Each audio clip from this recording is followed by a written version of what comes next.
Hey guys, it's Jason with IMG Filmworks. Welcome back to my channel in part 2 of this episode 9 series on building a budget beast, the vlog series where I walk you through what I did when I turbocharged my Honda Accord. Now in this episode we're going to talk about the installation considerations from the part 1, which was deconstruction. Now before we get right into the installation considerations, I want to go back to part 1 and address a couple of points that I didn't address in part 1. Now, as a lot of you know, I wasn't able to remove the stock parts because I simply don't have them anymore, even though the techniques are the same. But what I wanted to do was I did find a couple of archived pictures from when I removed everything and I did the build years ago, and I'd like to address a couple of points that you're going to need to address, even though they're really easy to do and total time takes about a half hour or less to remove all this stuff. I still wanted to go over it to make the series complete, this episode complete from beginning to end. Namely, this is how you remove your stock air box, both upper and lower portions, and then the heat shield, the stock down tube, and the stock manifold. If you'll take a look at this photo here of where I started to mock up the intercooler, you can see the arrow points right back to the throttle body. Now, there's a clamp right there, and all you do is loosen that clamp, take off any associated vacuum lines, and the stock air intake tube will pull right out. Next, in this photo, you'll see two arrows that correspond to the bolt locations on the upper air intake box. You simply remove those, and then that box will come off and separate from the lower half. In this photo, you can see the lower stock intake box, and you can see the arrows pointing to a tab. Now, there's probably another tab or two on the other side. This is the only photo I had, but you would basically remove the bolts at that tab and any other tabs, and that should pull off and pull away from the car completely. In this photo, you can see that once the stock air box is removed, all the space that's created behind the bumper and below the passenger headlight. This is the area that you will run the intercooler piping back up to the throttle body. In this photo, you can see the stock heat shield. The arrows point to the 3 bolts that need to be removed, and the heat shield simply lifts away. Next would be the down tube. And I don't have a shot of the down tube as it bolts onto the manifold, but what I do have is this photo right here that shows the stock down tube as it bolts to the catalytic converter. Now, this is the exact same triangular flange and 3-bolt system that you saw me take off in part 1 with the down tube from my turbo system. So you simply remove those 3 bolts at the where you see the arrow, like I did in part 1, and the stock down tube, once you disconnect the O2 sensor, will simply pull out just like we did in part 1 with the turbo down pipe. And last is the manifold. I don't have a picture of the stock manifold, but what I do have is this picture right here showing once I removed it. You can see that there's 8 studs, and the manifold simply sits on those studs with 8 bolts. Simply remove the 8 bolts that hold the manifold onto the studs, and the manifold will simply pull out. Then you'd be completely deconstructed into the same spot I am. So the first consideration I want to talk about is this right here. I've got this bagged up here just to protect it while it's out. But this is your O2 sensor. Now, in the original O2 sensor in a stock Accord is there's no way it will reach this far back. So what you have to do is you have to get an O2 sensor extension. Remember, you can look over, I believe, episode 2, and it'll take you through the parts list. But right here is an extension, and it drops it down. Okay, so in addition to the O2 lead that you have here, that you get an extension, that'll solve the problem of moving the upstream O2 sensor back under the car instead of being up where it is in a stock downpipe. The second installation consideration is your oil pan. So here's your oil pan right here. You're gonna have to drain this of oil and drop it and weld a bung for the turbo oil return line. So let me see if you guys can see this. Oil return line right here. You saw me take it off in part 1, and it comes down and there's a bung right here in the side. Now what I did was I took this pan down and then I cleaned it out. I drilled a hole and I took it to a shop who TIG welded this. The reason I tapped in right here is because it basically sits right perfect over where the turbo is. You might want to tap it anywhere. You're going to have to go ahead and put in your turbo system and see what works best for you. But that's what I did here. So the first part of getting this pan down, and I'm not going to take the pan down because I don't have a gasket and all that, but you're going to drain the oil.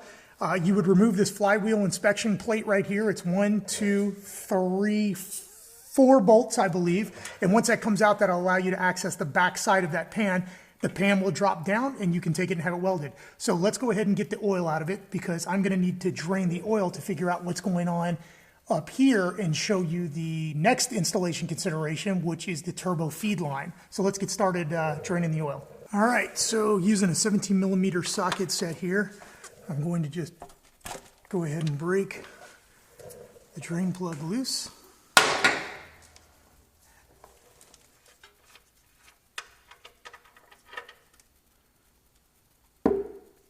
And ideally, you would want to make sure the car is warmed up. I obviously can't start the car because I'm in the middle of this deconstruction process, but we're just gonna drain this. This is more for just to stay in line with what you're gonna have to do on the deconstruction of a stock Accord. All right, next we want to remove the filter. So I'm gonna break that loose.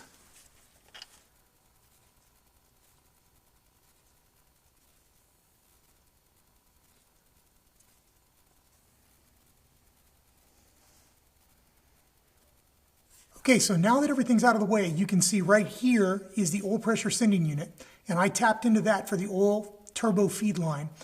I just simply removed it, had a 3-barb fitting and screwed it back in, screwed the whole thing back into the block, and then tapped off. You can see to the left here going up is the oil feed line that we removed in the last video.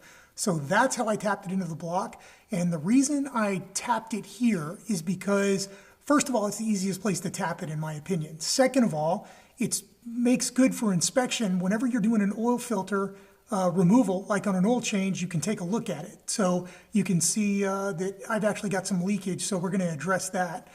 But that's where you tap in your oil feed line for the turbo.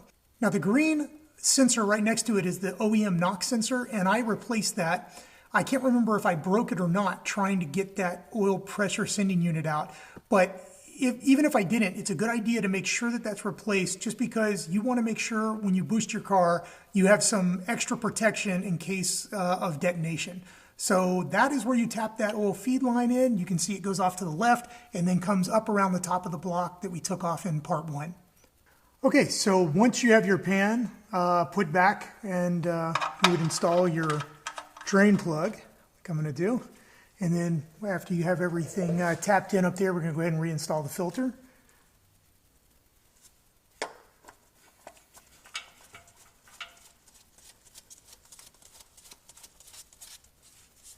And just hand tight usually works. And make sure to torque this to spec. At this point, you should have your pan back up, the oil filled back up, the new filter on, and then we would simply you would simply attach your line right here and route it up to your turbo. All right, guys, let's go ahead and get the front bumper off so I can take a look at the intercooler and show you some things to do in there. There's a screw here on both sides, and then we'll go underneath.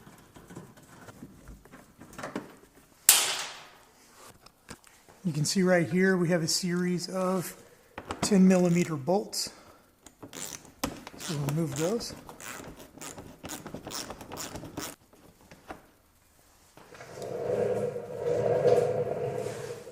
And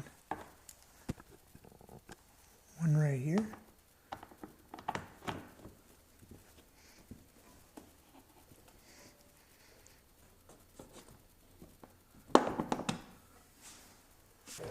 All right, so then we have a series of these plugs, and that should get the majority. There we go.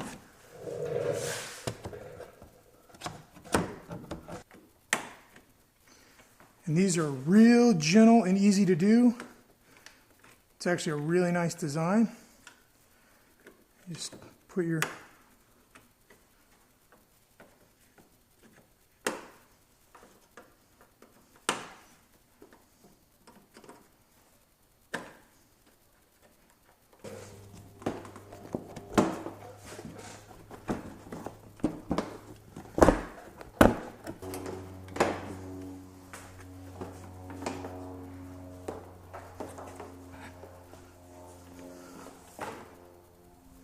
okay, bumper's off.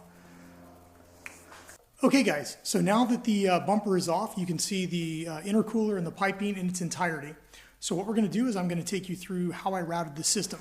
So let's head up over the car, and we're going to start right here, and this is where it attached to the turbo. The hot compressed air comes out of the cool side of the turbo, and it routes down, and then I made a 90-degree bend. It runs along that front frame rail, and then it makes another 90-degree bend. We'll come around. That 90-degree bend comes out right here, and then it goes into the intercooler, which acts like a radiator to cool the hot air that's been compressed and cool it down. Then you can see we come over to the passenger side of the vehicle. Makes about a 45-degree bend right there, and then about a 45-degree bend up. And it heads up through where the original stock airbox was, and then it comes through, goes through the blow-off valve piping, and then right back to where the stock air intake pipe bolted in. So that's the intercooler, and that's how I routed it. This will probably be slightly different depending on your application and how big the intercooler you use is. Okay, so the next order of business, once you figure out how you're going to route the tubing in your intercooler, you're going to have to figure out how you're going to mount the intercooler. Now, where I mounted it was like this. I welded some brackets onto the frame that you can see, and then made a bracket like a Z bracket, and then I just bolted it in. There's an empty threaded bung right there. And so I mounted it on top on two different sides, on the left and right. And boy, they really got rusted. Anyway, that's the way it was mounted up here. Then what I did down here was I welded another bracket to the frame, the front lower frame rail, and then screwed it into that bracket right there. And that has held this intercooler for 5 years, very solid. So the intercooler is a lot of fun. This is where you can get really creative with how you want to do it, but you just got to figure out a way to mount it, and that's the way I did it. Just welded a couple brackets and then screwed them in. All right, so the next installation consideration we want to talk about is the dump pipe coming off the wastegate and whether we're going to vent it to the atmosphere or recirculate it back into the exhaust system. Now what you can see here on my turbo down tube is that the dump pipe coming off the wastegate gets recirculated back into the down tube. And the reason I did that is because it sounds so much better. I like to hear the turbo spool, and I've done this both ways. And when I had the wastegate dump pipe vented to the atmosphere, when you're under boost and the wastegate opens, it sounds basically like you have a muffler with a hole in it. I didn't like that very much. The only advantage I see to the dump pipe being vented completely to the atmosphere is that it's very easy to install. You simply just put it down there and you're done. But it can also create some problems. Like if you don't get it far enough down, it could fill the engine bay with exhaust, which could possibly come inside the cabin. So it's just not a good idea. I don't think it sounds good, and I personally went with the recirculation. The next consideration I want to address is your spark plugs. I went a step colder, and the reason for that is because when you're compressing air through a turbocharger, even going through an intercooler, you're going to heat up the cylinder temperature. I went a step colder to try to help prevent detonation. The same way that I talked about how it was important in part 1 to have a good working knock sensor. It gives you that little extra level of protection. Now the next consideration we want to take a look at is the fuel pressure gauge. And the reason I think it's a pretty important installation consideration is because without a gauge set before the FMU and after the fuel pressure regulator, you really have no idea if your FMU is operating correctly. If you don't have a gauge, you're just hoping that it works right. And FMUs are notoriously unreliable. And the last installation consideration I want to talk about is turbo selection. Now I'm not talking about what style or type of turbo, I'm talking about basically expensive versus inexpensive. Also, I was testing a lot of different theories. One about turbocharging a very high mileage motor, also using eBay parts, specifically $150 eBay turbo, and to see how it would hold up. And what I've noticed from looking at the compressor and the turbine side, spinning them, checking the shaft play, is it's virtually exactly like it was when I installed it years ago. I'm pretty blown away by that. Now, does that mean all eBay turbos are like that? No. Does it mean I got lucky? Maybe. Does that mean I possibly got an anomaly? Possibly. I haven't empirically tested multiple turbos. All I can tell you is what mine has done. Now, I have a few reasons why I think maybe mine lasts more than some people. One, always change your oil often and have a very good low micron oil filter. Oil is the lifeblood of these turbos, and with the tight tolerances, if you allow your oil to get super dirty or have a really crappy oil filter, it will probably damage the bearings in them very quickly. I'm not boosting this thing to incredible numbers. It's not like I'm running, 20 or 30 PSI. I'm running 5 to 7 PSI. That could make a difference on, all the bearings and everything else. And I always run an air filter on the turbo. I know it looks much cooler not to have an air filter, but I have never run it without an air filter, and I think that's probably part of the reason that everything is in such good condition. And last, I always cool down the turbo, no matter what. Even if I haven't been boosting it hard, I still let it cool down a minute or two before shutting off the car. This is especially important in oil-cooled turbos like this one is. Remember, the oil is the lifeblood of these turbos, and when you shut them down hot, it just, the oil just coaks and bubbles right on the journals and the bearings and everything else, and can really put a lot of premature wear on these turbos. Now, water-cooled turbos don't really need to have that done as much, but on an oil-cooled turbo, you absolutely need to. And those are the reasons I think maybe I'm getting a lot of longevity out of this, which is pretty incredible. All right, guys, that's it for this episode. I hope you enjoyed it. If you did, please give it a thumbs up. If you haven't become a subscriber yet, become a subscriber. Make sure to stay tuned for part 3, the final part in this multi-part episode 9 series, where we're gonna put all this stuff back together and install it in the car and show you what to do. So until then, I'll see you right back here inside my garage.